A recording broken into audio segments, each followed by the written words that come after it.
மிக ஒரு துன்பத்தை அண்மை காலத்தில் ஏற்படுத்திய ஒரு நிலைக்கு இந்த கொஸ்டாங்க பிரதேசத்திலே ஏற்பட்ட மண் சரிவினாலும் இனிய அனர்த்தங்களாலும் அங்குள்ள மக்கள் பாதிக்கப்பட்டது. ஆனால் இந்த மக்களினுடைய பாதிப்பு என்று கருதுவதிலே பல விடயங்கள் உள்ளடக்கப்பட்டிருக்கின்றன. ஒன்று, அவர்கள் இந்த நாட்டுக்கு தொழிலாளர்களாக வரவழைக்கப்பட்டு இந்த நாட்டினுடைய பொருளாதாரத்துக்காக தங்களுடைய உடல் பொருள் அனைத்தையும் நல்கி வாழ்ந்து கொண்டிருந்த இடத்திலே அந்த மக்களுக்கு என சொந்தமாக எந்த ஒரு நிலங்களும் வழங்கப்படாமல், ஒரு வீடுகள் வழங்கப்படாமல் அவர்கள் அந்த ஜெயன் வாழ்க்கையிலே வாழ்ந்து கொண்டிருந்த நேரத்திலே திடீரென ஏற்பட்ட ஒரு அனர்த்தமாக எங்கள் பிரதேசங்களிலே ஏற்பட்ட சுனாமி அனர்த்தம் போல அந்த மண் சரிவு அனர்த்தம் ஏற்பட்டது. அந்த மண்ணுக்குள்ளே உடையுண்டவர்களுடைய குடும்பங்களுடைய தோழர்கள் பற்றி பல்வேறு வகையிலே புள்ளிவரங்கள் கூறினாலும் இன்று வரை சரியாக அந்த மண்ணுக்குள்ளே புதையுண்டவர்களுக்கெனவே அந்த புதையுண்டவர்களிலே மீட்கப்பட்டவர்களுடைய உயிரற்றவர்களாக இன்றும் மண்ணுக்குள்ளே புதையுண்டிருப்பவர்கள் எத்தனை பேர் என்ற விவரங்களை இதுவரை பெறப்படவில்லை. அந்த விவரங்களை பெறுவதிலே அரசாங்கம் எந்தவிதமான அக்கறை காட்டியதாகவும் தெரியவில்லை. இதன் காரணமாக அந்த மக்களும் பெருந்தோட்டத்தை நம்பி வந்த தென்னிந்தியாவிலே இருந்து வந்து குடியேறிய எங்களுடைய சகோதர மக்கள் என்ற வகையிலே வடக்கு கிழக்கிலே வாழ்கின்ற தமிழ் மக்கள் அவர்களுக்காக கண்ணீர் வடித்தார்கள். அவர்களுக்காக என்ன உதவிகளை செய்யலாம் என்று சிந்தித்தார்கள். இந்த வகையிலே அவர்களுக்கு உடனடியாக ஏற்பட்ட உணவு பிரச்சனை அவற்றை தீர்ப்பதற்காக இங்கிருந்தும் வடமாகாணத்தினுடைய பல பகுதிகளில் இருந்தும் சேகரிக்கப்பட்ட உணவுப் பொருட்களை நேரடியாக அங்கு கொண்டு சென்று கொடுப்பதற்கு அரசாங்கம் அனுமதி அளிக்கவில்லை.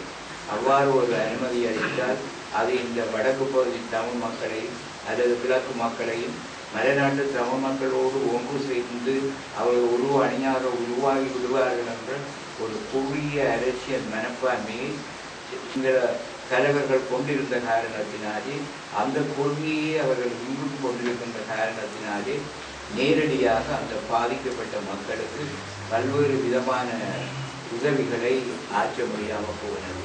இந்த வகையிலே இங்கிருந்து உடனடியாக கரைஞ்சிக்கிறது சபை மாகாண சபை உறுப்பினர், அன்புக்குரிய வசதிக்குரிய அன்னை, பாராளுமன்ற உறுப்பினர், பொதுமக்கள் அனைவரும் சேர்ந்து ஒரு தொகுதி உணவுப் பொருட்களை அவர்களுக்கு வழங்கினார்கள். அதற்கு பிற்பாடு கடந்த வாரம் மாகாண சபையால் சேகரிக்கப்பட்ட உணவுப் பொருட்களை கொண்டு சென்று அங்கு வழங்கினார்கள். அவர்கள் சேகரித்த அல்லது மாகாண சபை உறுப்பினர்களிடமிருந்து பெறப்பட்ட நிதிகளை அங்கு மிக பாதிக்கப்பட்ட மக்களுக்கு பணமாக வழங்கினார்கள்.